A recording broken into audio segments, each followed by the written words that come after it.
What is up, folks? Welcome to the Millennial Mastermind Podcast.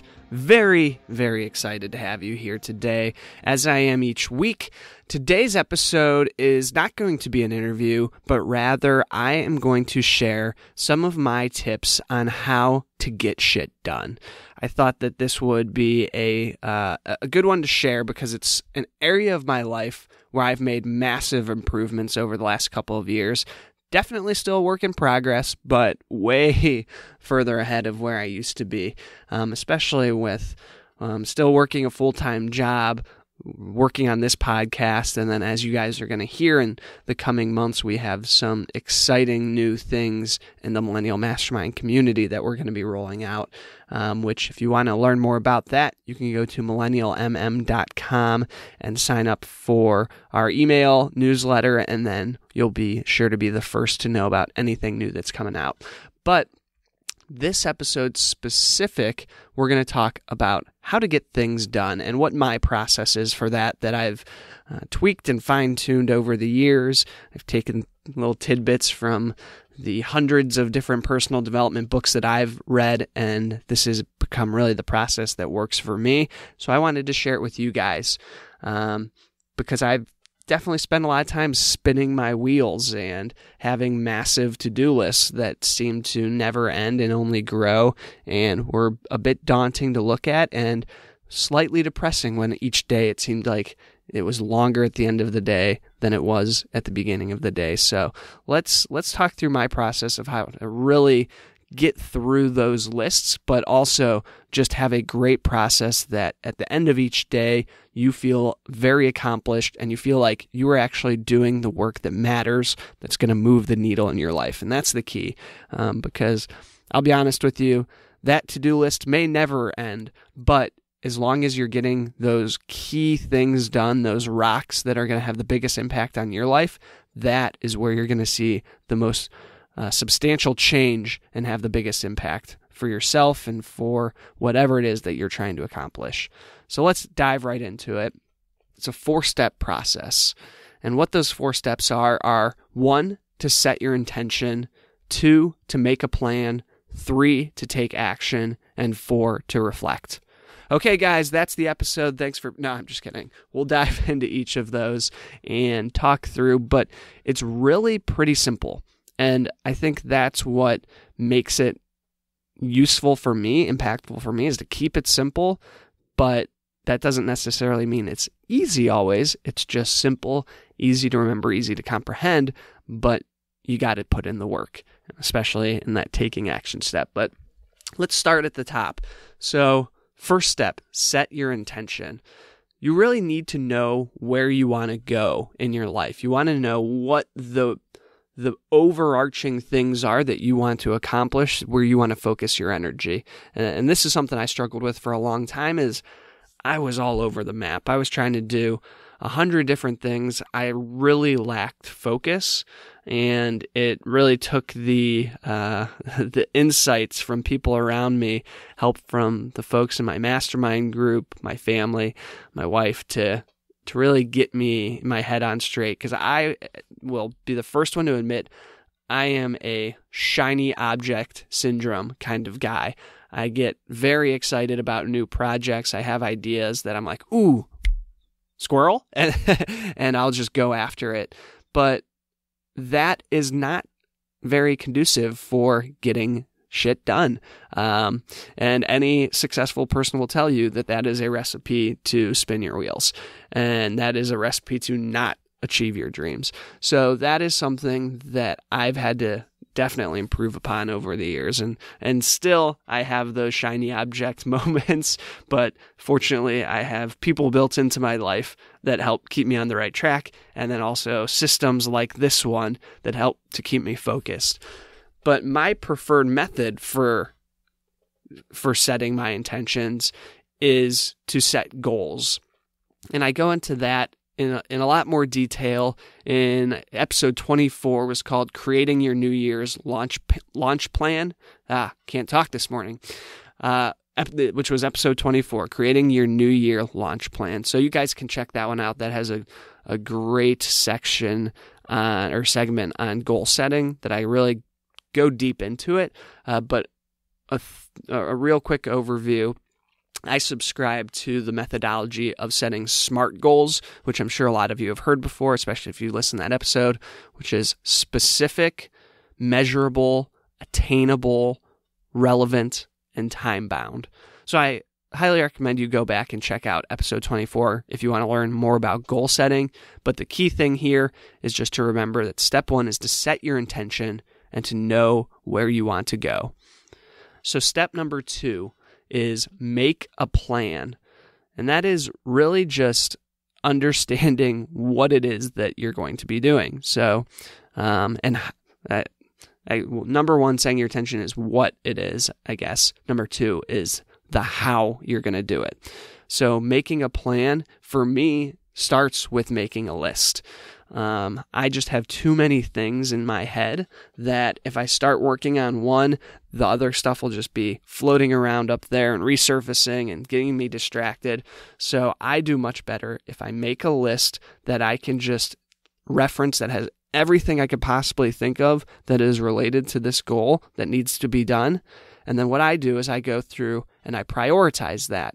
And so this helps me to really focus on the one thing, if you will, that is the most important thing that needs to be worked on before anything else could or should be. And if you go back and listen to, I just recently reposted the episode with Geoff Woods, which was episode 130, where he talks through, he's the vice president at the One Thing organization, and he really goes deep into what that one thing concept is. But I recently listened to the book, The One Thing, which was put out by Gary Keller and Jay Papasan, who started that organization that Geoff now is a leader of. But I recommend checking that book out. That really helped influence a lot of how I approach getting things done today. But with having a prioritized to-do list, I can really take a look at what is the top one and say, okay, nothing else matters until I get this top one done. That is my pure focus. And once I'm able to tackle that one, we'll move on to the next thing. But I'm not even going to think about what's next because A, I've already brain dumped all of that onto paper in my to-do list. And B, I know that this is the top thing that I need to be working on because I took the time to go through and prioritize it. So you're not jumping through, you're not getting distracted or jumping around on that list. You're not getting distracted. You're focusing on that one single thing. So how do you focus on that, and how do you ensure that you have time when you may have created that list, prioritized it, and there's 30 different things on there? The strategy that I find the most effective is time blocking. And this is where you actually go onto your calendar and you schedule appointments for yourself for each of the things that you need to do. There's a few ways you can do this. You can do it at the beginning of each day, where you go through and you pull out those specific things that you need to do and put them in the prioritized order when you're going to do them on your calendar. And that, okay, I have 9 a.m. to 9:30 to knock out my most important thing. And you have to be realistic of how much time it's going to take you, and make sure that you give yourself enough time. But then you don't move that time block. You work on that thing until it's done, and you stay focused within that. And that's the thing where it helps me the most, is it keeps me focused during that time, because I know when I look at my calendar and I have maybe 10 different time blocks and there's calls and things like that in there between it, that I only have this specific time, but I have this allotted time, so I need to really focus and get it done. Schedule some breaks in there. Give yourself some time to go get some water, go to the bathroom, all that stuff. Give your mind a rest, because that's important if you want to stay focused throughout the day. But having those things specifically scheduled is a game changer. And this is the strategy that has probably, of everything I mentioned today, been the most effective for me. So that's your plan. So step 3, we talked through step 1, set your intention. Step 2, make a plan. Step 3 is taking action. Okay, you've got everything listed out, prioritized. You've got a calendar full of time blocks of when you're going to do it. So 3 is as simple as it sounds. Take action. Start working on the things that you had listed out there. and focus on one thing at a time. Focus on that most important thing in the morning, which is when I tend to be my most effective, but whatever may work best for you, make sure you take that into consideration. But I think it's important to get the most important thing done first, because then you're already getting the momentum rolling, which we'll talk about in a second. But it is the key piece here is taking consistent action, because when you start knocking out your most important thing every single day, before you know it, in a week's time, in a month's time, in a quarter's time, you have done so much and you have such great, I'll bring that word back, momentum going for you, that you're not going to want to stop, because you're going to look back and say, wow, look at how much I've knocked out. This strategy is working. Let's keep it going. And as long as you're continuously knocking out those most important things, you're going to be having a real impact on the things that you're getting done, on your life, and towards that overall intention or goal that you set up in step number 1. And then the fourth step is to reflect. And I'll be honest with you guys, this is the one where I probably have struggled the most over the years, and need to really still get better at it. But this is when it's all said and done, setting some time aside to measure your progress and determine what's working for you.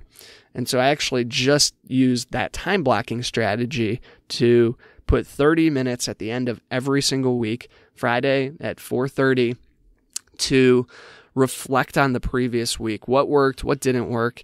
And what you'll do here is you'll start to notice patterns, and you'll start to see things that are working well and that aren't working, but it requires you to take that time to actually reflect on it.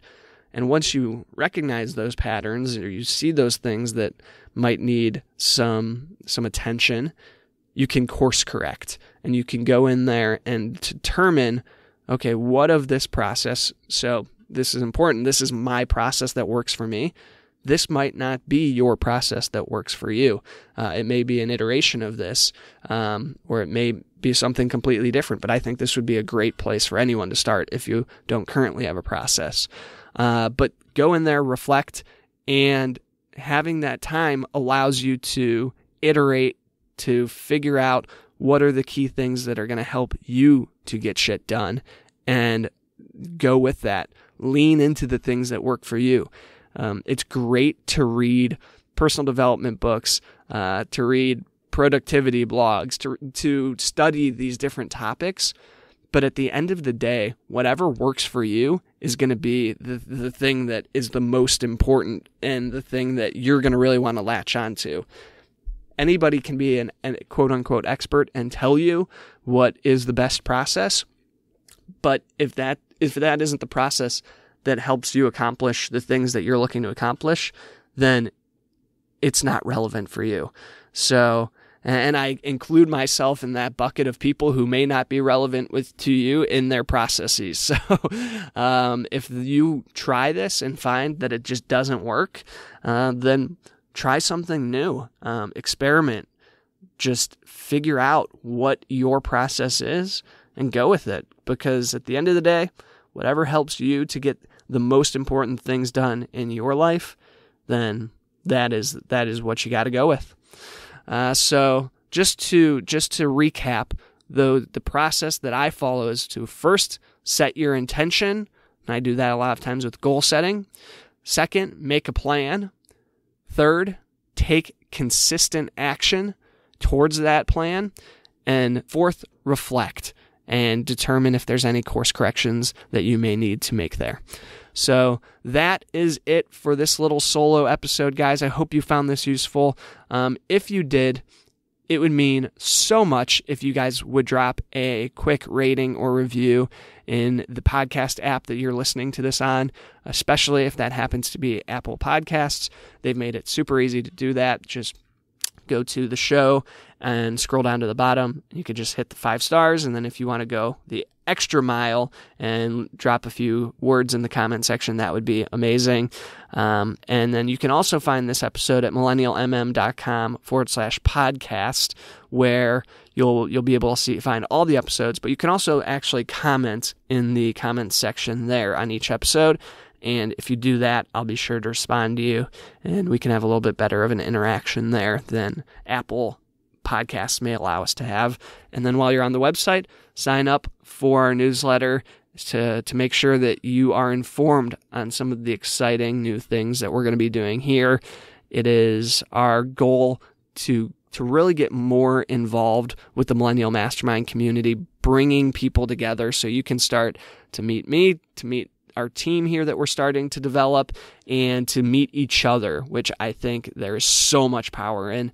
I've talked a lot about mastermind groups, and that's not necessarily what this upcoming announcement will be about, but there will be an opportunity for you to really start interacting with other listeners, and it's when you start making those connections, start really upgrading the people you surround yourselves with, that your life starts to change and move forward leaps and bounds. So check that out, and I'll be excited to talk more about that in future episodes, so stay tuned. But thanks for being here today. I hope this episode was helpful. Would love to hear your feedback on the website, or you can always find me on social media and yell at me there. But until next time, have a great week.